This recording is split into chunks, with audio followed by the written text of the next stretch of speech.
Every state allows child service workers to take children from their parents in what is referred to as an emergency removal. These removals are without court orders and when the worker believes a child is facing imminent danger of harm. Professor Dorothy Roberts argues that Child Protective Services interprets conditions of poverty, including lack of food, insecure housing, and inadequate medical and mental health care as, quote, evidence of parental unfitness. And instead of government agencies providing families with resources, they, quote, brandish a terrifying weapon by threatening to take their children away.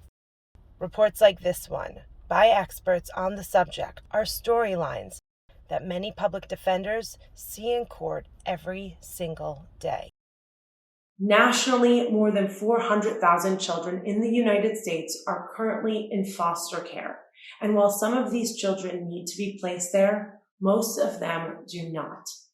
Family separation, inflicted in the name of child protection, most often does not have to do with child abuse, but rather neglect, which is in large part because the family lacks resources. The context of these families' lives needs to be taken into greater account. What also needs to be taken into greater account is the scientific evidence that is abundantly clear.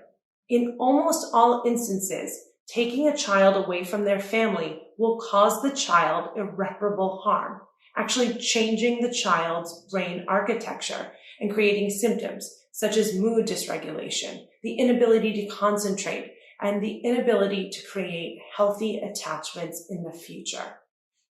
We need to start understanding trauma more holistically. We need to stop judging families for not having the resources they need. We need to stop punishing families by taking their children away. This only inflicts more trauma. It's cyclical. It's generational.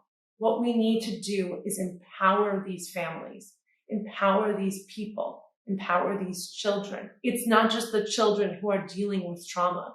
Most often, the mothers, fathers, grandmother, grandfather, other family members who they love, who they want to stay with, are themselves dealing with past trauma. There is no doubt, especially in this day and age, that most people have dealt with traumatic events. But there is a continuum, and where you fall on that continuum is key in how you deal with stress, with self-efficacy, and a clear, capable mind. The Human Rights Defense Project believes wholeheartedly in the holistic defense of each family member because each person's story matters. The humanity of each person matters. Giving families the resources they need to stay together matters.